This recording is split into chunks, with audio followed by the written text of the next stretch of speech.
Hi guys, welcome back to Ales Gaming TV, and as promised, in the second part of the battlepriest video, we're going to talk about cards and pet recommendations.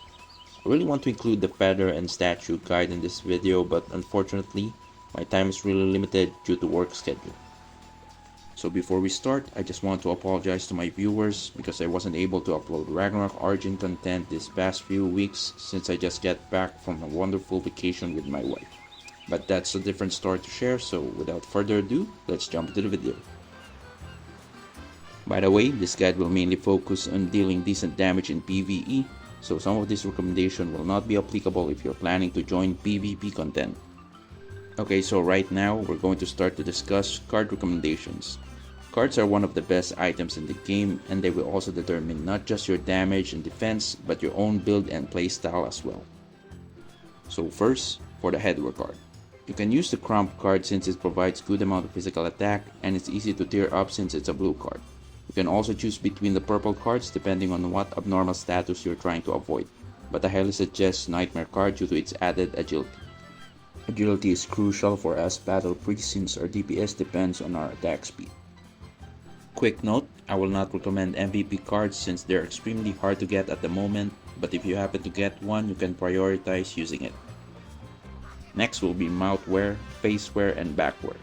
It's pretty obvious since we don't have a lot of choices for those slots, but I suggest using the card that will depend on the mobs or MVP you're farming. Also, double leveling card for the back gear will give you a lot of boost to your DPS and defense when it comes to PvE content, so you can prioritize getting that one first. Next are shoes. For this slot, you can either choose Chonchon, Matir, Thief Bug Mail, or Wild Rose card since all of those cards will provide agility, but the difference is their defensive part once you've been able to tier them up. So it's up to you since you can just choose what's best for your current stats.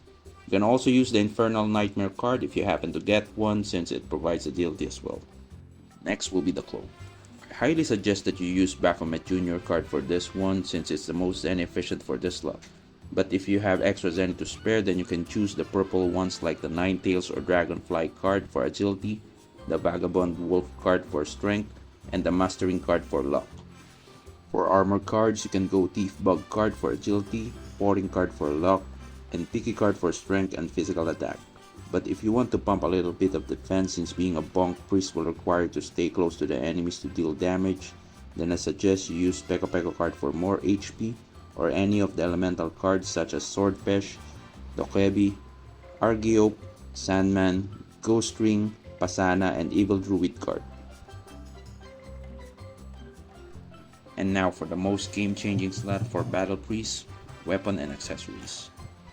For weapons, you can use any of the cards that provide physical attack, agility, strength, luck, or attack speed.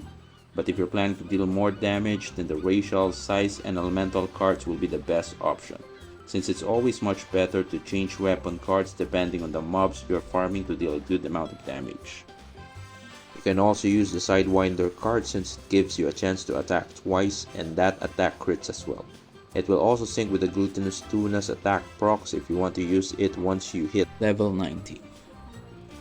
But if you're planning to go all out with crit, and you don't want to always change cards depending on what mobs you're farming, then you can use Rotar Zyro, Goblin Archer, Goblin Steam Rider, Kobold Archer, and the Squidget card. Take note that I will still recommend using racial and elemental cards since you can easily 3-star them and they provide a better damage multiplier compared to any of the 0-star purple cards. Last but not the least for the card recommendation, the accessory slot. In this slot, I highly suggest that you use cards that allow you to autocast physical skills, such as the Stemworm card and Injustice cards.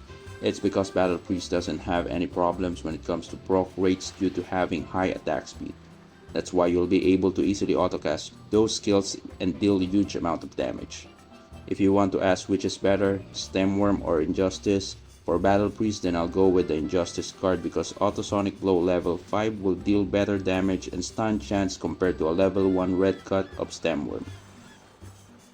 Cards that provide agility, strength, crit and crit damage or damage multiplier will also be good options if you want stable DPS.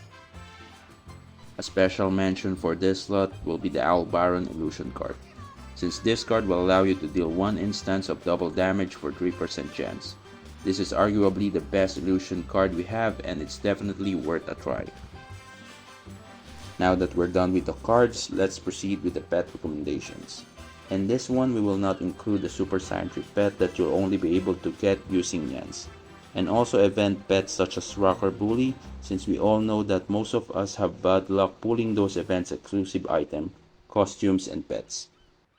Alright, so for the A tier, I suggest mainly using these 4 pets.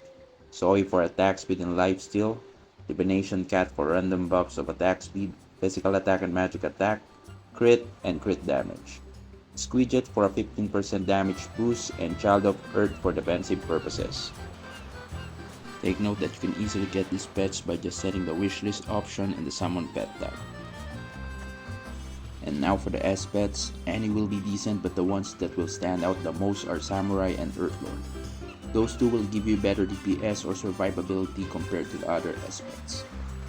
Samurai will definitely sync with your auto attack build since the Ghost Flame Fury is a trigger skill, and the Earthlord's Gravity Field will allow you to group up enemies and kill them all at once with your AoE Holy Judgment.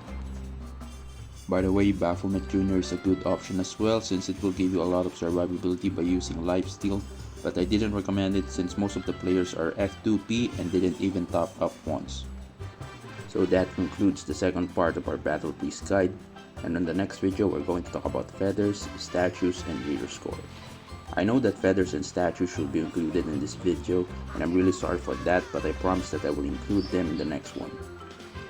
So that's it. Have fun playing Ragnarok Origin and always stay safe.